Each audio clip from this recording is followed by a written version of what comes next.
आणि आता ही बातमी आपल्याला बघायचीच आहे सविस्तर, परंतु आता सध्या आरोग्यमंत्री राजेश टोपे बोलतायत. त्यांच्या अध्यक्षतेखाली झाली, ज्यामध्ये डॉक्टर ओक जे टास्क कमिटीचे अध्यक्ष होते, त्यांचे मेंबर्स आणि सर्व चीफ सेक्रेटरी सगळेच अधिकारी त्या ठिकाणी उपस्थित होते आणि त्यामध्ये सविस्तर चर्चा झाली, ज्यामध्ये आमचा जो आरोग्य विभागाचा प्रस्ताव आणि टास्क फोर्सच्या काही रेकमेंडेशन्स या सगळ्यांवर चर्चा झाली आणि साधारणपणे एक नक्कीच आहे की 25 जिल्हे जे साधारणपणे स्टेटच्या ॲव्हरेजच्या जे कमी आहेत, म्हणजे पॉझिटिव्हिटी रेट असेल किंवा ग्रोथ रेट असेल, ह्या तुमच्या जो वाढीचा दर, कोरोनाचे रुग्ण वाढीचा दर आणि पॉझिटिव्हिटी रेट या दोन्हीमधल्या जे खूप कमी आहेत, असे 25 जिल्ह्यांमध्ये निश्चित प्रकारे शिथिलीकरण, संपूर्ण रेस्ट्रिक्शन्सचं म्हणजे निर्बंधांचं करण्याचं निर्णय झालेला आहे किंवा ते करावं अशा पद्धतीचं सकारात्मक पद्धतीची चर्चा नक्कीच झालेली आहे आणि या संदर्भात साधारणपणे जे काही निर्बंध होते लेवल 3चे, ज्या लेवल 3मध्ये शनिवार रविवार टोटल बंद असं होतं, तर शनिवार रविवार बंदच्या ऐवजी आता शनिवारी 4 वाजेपर्यंत चालू राहील, रविवार फक्त बंद राहील किंवा प्रामुख्याने जर तुम्ही असं म्हणाल तर शॉप्स जे आहेत ते शॉप्स, रेस्टॉरंट्स आणि सिनेमा हॉल्स या सगळ्या गोष्टींना काही एकदम जे बंद आहेत तर ते 50% ठेवून सगळे जे काही कर्मचारी आहेत ते सगळे 100% वॅक्सिनेट झाले पाहिजे अशा स्वरूपाचे काही बंधनं घालून आपण ह्या सगळ्या चालू करण्याच्या संदर्भाने सुद्धा एक सकारात्मक चर्चा या ठिकाणी झालेली आहे आणि मला असं वाटतं की साधारणपणे जे काही लोकल्स आणि ह्या सगळ्या संदर्भाने 2-3 प्रकारचे विचार व्यक्त करण्यात आले. काही असेही होते की बाबा काही ज्यांना 2 डोस झाले त्यांना आपण चालू करता यावं का, पण ते करायचं जर म्हटलं तर एवढं तपासणीची यंत्रणा आहे का, तर या सगळ्या संदर्भाने एकच आहे की कदाचित रेल्वेच्या संदर्भाने आणखीन रेल्वे अथॉरिटीशी पण चर्चा करून तो निर्णय माननीय मुख्यमंत्री स्तरावर घेतला जाईल, परंतु बाकीच्या 11 जिल्हे यांना लेवल 3 मध्येच ठेवण्यात येईल. मुख्याने पश्चिम महाराष्ट्रातले 5, कोकणाचे साधारण 4 म्हणजे 5 आणि 4 9, मराठवाड्यातला 1 बीड आणि उत्तर महाराष्ट्रातला 1 अहमदनगर, अशा 11 जिल्ह्यांच्या संदर्भात मात्र लेवल 3 राहील आणि बाकीच्यांना बरीचशी शिथिलीकरण निर्बंधांमध्ये निश्चित प्रकारे देण्यात येणार आहे. परंतु या सगळ्या अनुषंगाने रेल्वे अथॉरिटीशी चर्चा करून याबाबतचा निर्णय येणाऱ्या 1-2-3 दिवसामध्ये माननीय मुख्यमंत्री महोदय घेतील आणि आम्ही जी काही आरोग्य विभागाच्या शिफारसी आणि टास्क फोर्सची शिफारसीसह फाईल आम्ही माननीय मुख्यमंत्र्यांकडे ताबडतोबीनं या हे जे काही निर्णयांची चर्चा झाली याची अंतिम मंजुरीसाठी पाठवत आहोत. साहेब, एक सर्वात महत्त्वाचा विषय असा आहे की 8 जिल्ह्यांमध्ये मृत्यूदर जो आहे तो कमी होताना दिसत नाहीये. साधारण काय कारण समोर येत आहे त्याची? नाही, मृत्यू दराच्या बाबतीत काही ठिकाणी तर असं आहे की जे रिकन्सायलेशन व्हायला पाहिजे, कधी कधी प्रायव्हेट हॉस्पिटलचे जे मृत्यू झालेले असतात ते गव्हर्नमेंटला कळवून ते अपलोड झाले पाहिजे पोर्टलवर, ते होत नाहीत म्हणून सुद्धा काही काही वेळेवर न कळल्यामुळे मग ते साठलेले जे काही 1-2 महिन्याचे असतात तर ते हळूहळू 2-4 दिवस ते देत असतात, त्यामुळे सुद्धा थोडा मृत्यूदर काही जिल्ह्यांमध्ये वाढलेला दिसतो. पण एकंदर आता उपचाराची पद्धत ही स्टेबिलाइज झालेली आहे किंवा स्टँडर्डाइज झालेली आहे आणि त्यामुळे ती उपचाराची पद्धत सर्वदूर आता वापरली जाते.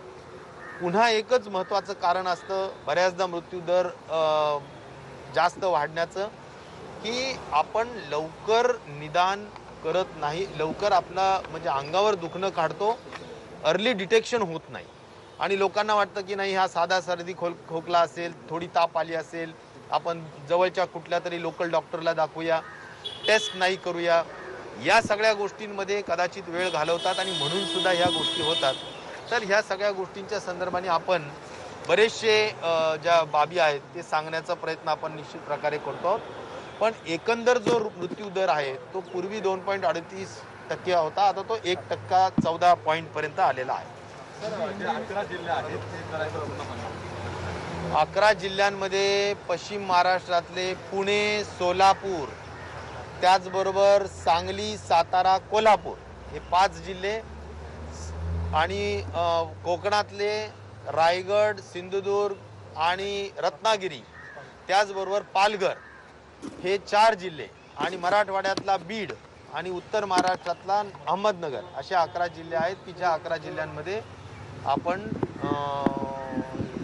कुठलेही निर्बंध शिथिल करत नाहीत. किंबहुना जर गरज पडत असेल तर तिथल्या लोकल अथॉरिटीज म्हणजे कलेक्टर आणि कमिशनरच्या माध्यमातून आणखीन जास्त जर कडक करण्याची गरज पडत असेल तर ते पण करण्याच्या संदर्भातल्या सूचना दिल्या गेलेल्या आहेत. राहिले प्रश्न काही लग्नांचे, समारंभांचे, याबाबतचे सुद्धा थोडीफार संख्या, जसं म्हणायचं असे एकदम मोठी गर्दी नाही, पण 100 लोकांच्या संख्येने लग्न लावावे, 100 लोकांच्या संख्येने काही राजकीय आणि काही बाकीचे सामाजिक कार्यक्रम असतील तर ते करावेत. अशा सगळ्या संदर्भाचे अनेक छोटे छोटे जे काही बरीचशी लिस्ट असते, ती मी काही सगळी लिस्ट इथे सांगणं योग्य नाही, परंतु अशी लिस्ट असते की ज्याच्या आम्ही बारकाईने टास्क फोर्स आणि आरोग्य विभागाने शिफारस केलेली आहे.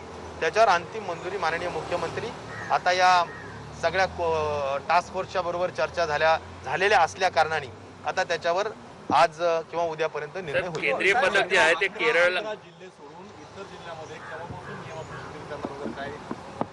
मला एवढं समजतं की जवळजवळ आता या सगळ्या संदर्भातली संपूर्ण चर्चा झालेली आहे.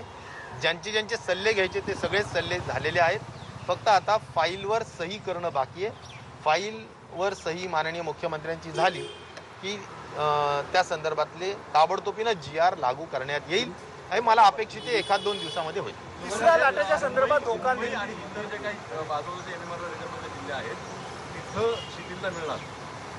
मुंबई आणि हा, जे जिल्हे 25 जिल्ह्यांमध्ये शिथिलता देण्याच्या जिल्ह्यांमध्ये आहेत, मग त्याच्यामध्ये ठाणे येऊ शकते, त्याच्यामध्ये मुंबई येऊ शकते, त्याच्यामध्ये MMRचे बाकीचा जो काही भाग असेल, जे जिल्हे असतील ते निश्चित प्रकारे येऊ शकते. साहेब, केरळमध्ये केंद्रीय पथक गेलेलं आहे. कदाचित पुन्हा लाट त्या ठिकाणी येईल का अशी भीती व्यक्त केली जाते आहे.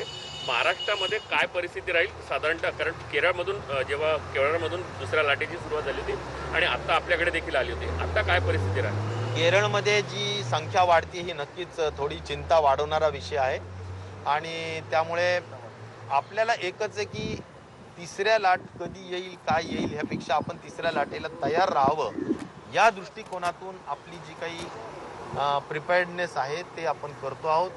मी या अगोदरही बऱ्याचदा सांगितलेलं आहे की आपण कुठल्याही परिस्थितीत ऑक्सिजनच्या बाबतीत स्वयंपूर्णता आणण्याच्या दृष्टिकोनातूनचे सर्व पावलं टाकलेली आहेत किंवा उचललेले आहेत. म्हणजे ज्याच्यामध्ये PSNच्या जवळजवळ 450च्या वर आपण ऑक्सिजन जनरेशन प्लॅन्ट्स आपण ऑर्डर्स केलेले आहेत. इंडस्ट्री विभागाच्या वतीनं नवीन ऑक्सिजन निर्माण करण्याच्या दृष्टिकोनातून इन्सेंटिव्स देऊन एक धोरण करण्यात आलेलं आहे. त्याचबरोबर पीडियाट्रिक्सच्या अनुषंगाने जसं इंडोनेशियामध्ये काही लहान बालकं मृत्यू झाल्याचं एक आलेलं आहे, त्या कारणाने आपण पीडियाट्रिक्सच्या संदर्भात व्हेंटिलेटर्स असतील आणि या जे काही अधिवेशन झालं या अधिवेशनामध्ये सुद्धा आपण लागत असणारी निधी त्याची मंजुरी घेण्याचं काम सुद्धा विधानमंडळाकडून केलेलं आहे. मला असं वाटतं की बेड्स वाढवणं किंवा डॉक्टर्सला संपूर्ण जिल्ह्यामध्ये पीडियाट्रिक्सच्या डॉक्टर्सला ट्रेनिंग देणं आणि त्याचबरोबर या त्यांच्या औषधासंदर्भातले निर्णय घेणे, सगळ्या गोष्टी आपण तयार करून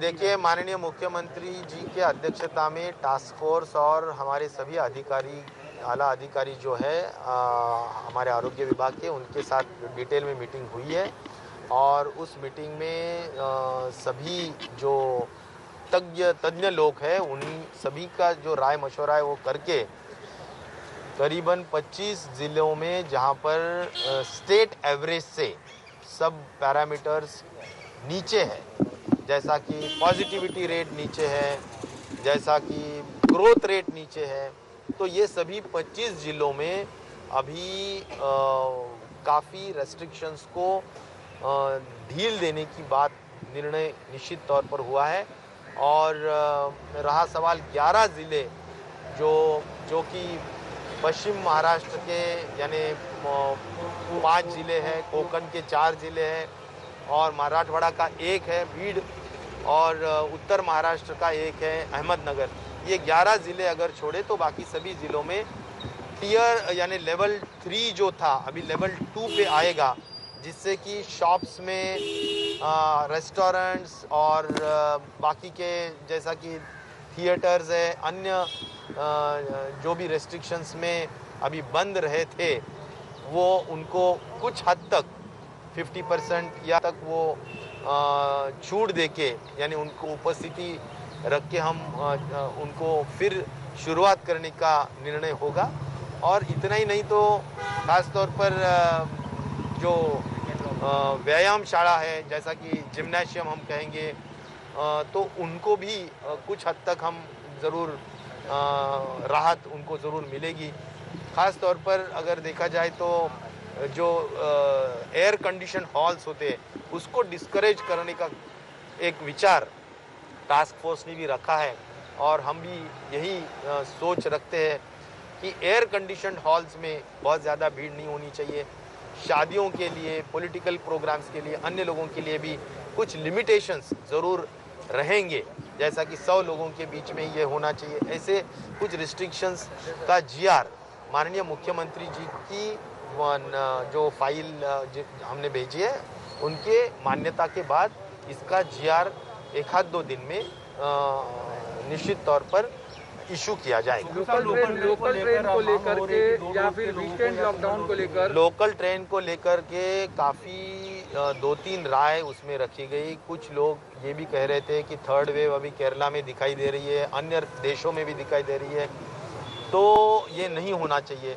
कुछ लोग ये भी कह रहे हैं कि अगर ट्रेन बंद है तो बसेस में भी बहुत ज़्यादा भीड़ हो रही है। तो जो हमारा पर्पज़ है, जो हमारा ऑब्जेक्टिव है कि संक्रमण न बढ़े, तो यह हमारा एक्चुअली पर्पज़ या ऑब्जेक्टिव हमारा सिद्ध नहीं हो रहा है, इसलिए क्योंकि ट्रेन का जो अलग ऑप्शन होता है, ट्रेन नहीं तो फिर क्या है, तो बसेस है या अन्य चीज़ ये है, तो वहाँ पर भी बहुत ज़्यादा भीड़ हो रही है। तो 2 डोसेज जिन्होंने लिए अगर उनको ट्रेन शुरू की है तो भी वो किस तरह से हम उनको चेकिंग करेंगे, उसके लिए बहुत बड़ा इंतज़ाम भी करना पड़ेगा। सही में ये चेक कर पाएंगे क्या नहीं, तो इसके भी जो चैलेंजेस है, तो ये सभी चैलेंजेस के ऊपर और भी 1-आधा दिन रेलवे अथॉरिटीज़ और अन्य लोगों से भी चर्चा करके उसके हद तक जो निर्णय है वो लिया जाएगा। लेकिन मोस्टली जैसा कि अभी सैटरडे संडे को टोटल बंद था, तो अभी सैटरडे को हम शुरू रखने की ज़रूर कोशिश करेंगे, लेकिन संडे ऑफ रहेगा ऐसा सभी जो लोग हैं उन्होंने कहा है। तो मुझे लगता है इस तरह का एक नया जीआर 1-2 दिन में 100% इशू हो जाए। 100% जो 4 का जो टाइमिंग था वो अभी 5 दिन के लिए रात को लेट आवर्स तक यानी 8-9 बजे तक जो भी टाइमिंग होता है लीगल टाइमिंग, वहाँ तक हम खोलने के बारे में निर्णय लेंगे। और होटल्स के लिए भी एप्लीकेबल होगा? दुकानों का जो टाइमिंग तो होटल्स के लिए भी एप्लीकेबल होगा? हाँ, मुझे लगता है होटल्स और रेस्टोरेंट्स और सभी जो है उसके लिए कुछ निर्बंध ज़रूर रखे जाएंगे, जैसा कि कैपेसिटीज़ का निर्बंध रहेगा, कैपेसिटीज़ के रेस्ट्रिक्शंस रहेंगे और ये भी कहा जाएगा कि उनके जो भी कर्मचारी लोग हैं वो कर्मचारी सभी लोग 2 डोसेज से वैक्सीनेट होना चाहिए। इस तरह के जो भी रेस्ट्रिक्शंस है वो रहेंगे, लेकिन ज़्यादातर अभी कई ऐसे डिस्ट्रिक्ट है कि जहाँ पर 2-4-5 इस तरह के केसेस आते हैं, तो वहाँ पर 3 लेवल का जो हमारा रेस्ट्रिक्शंस है वो बहुत ही ज़्यादा लोगों में एक तरह का जैसा कि बिज़नेस और छोटे लोगों के लिए भी, छोटे जो बिजनेसमैन है उनके लिए भी बहुत ही हानिकारक लग रहा है और इसलिए ये सभी यानी अर्थचक्र ये भी चलना चाहिए और कोरोना की भी एक तरह से जो भी एहतियात बरतना है वो भी बरतनी चाहिए। दोनों का मद्देनजर रखते हुए यह डिसीजन लिए जा रहे हैं। सर, मंदिर 2 चीज़ें ऐसी हैं जिनको लेकर के भी लोग लगातार इस पर बातचीत कर रहे हैं, इस पर मुझे लगता है कि कुछ हद तक जैसा मॉल्स हो या मंदिर हो वहाँ पर भी भीड़ न होना चाहिए। इसी तरह के अभी जो डिटेलिंग है वो डिटेलिंग जीआर में 2 दिन के भीतर हमारे को इश्यू करने के बाद दिखाई देगी। आरोग्य विभागाची आकडेवारी आलेली आहे 15 दिवसामध्ये 20 वर्षाखाली जे काही बालकं आहेत जवळपास 15,000 बालके कोरोनापासून झालेली आहेत कुठे? राज्यभरामध्ये। सोलापूर जिल्ह्यामध्ये तसं मला काय कळलं? सोलापूर जिल्ह्यात लहान मुलांमध्ये असा संसर्ग दिसतोय। मला असं वाटतं की कोविडच्या इन जनरल परिस्थितीमध्ये लहान मुलांमध्ये 10% काही 8, काही 7, काही 10% निश्चित प्रकारे बालकांमध्ये सुद्धा इन्फेक्शन पाहायला मिळालं, परंतु त्या ठिकाणी सिव्हिअरिटी नव्हती आणि मृत्यूचं प्रमाण अत्यंत नगण्य होतं।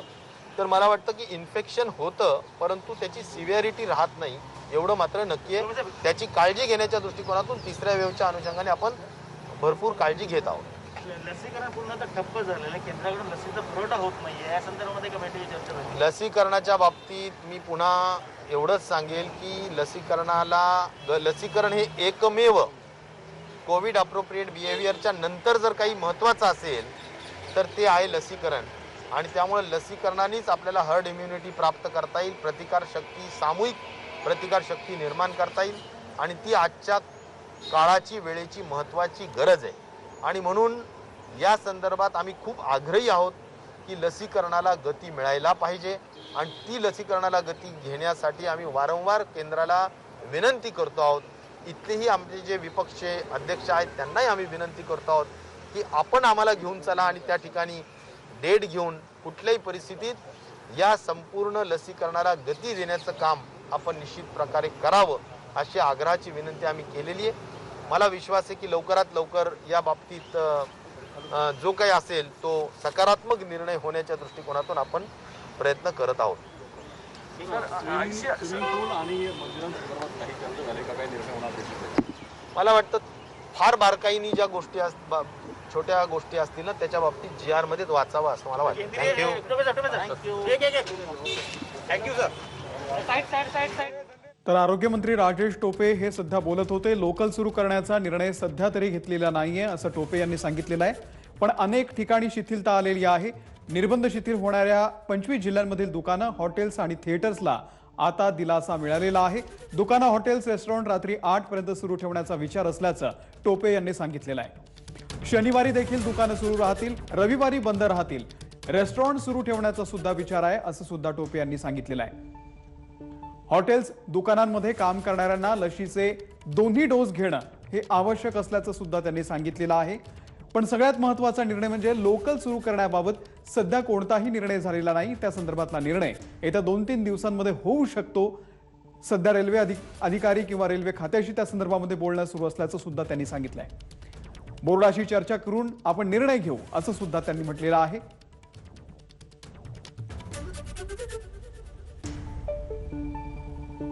मुंबईमधील निर्बंध आता शिथिल होणार आहेत। आपण काय काय शिथिल होतोय ते बघतोय। दुकानं, हॉटेल्स, रेस्टॉरंट रात्री 8 वाजेपर्यंत आता सुरू राहतील। पुणे, सोलापूर, सांगली, सातारा, कोल्हापूरमध्ये निर्बंध कायम असतील। 11 जिल्हे जे आहेत ते निर्बंधांमध्येच आहेत।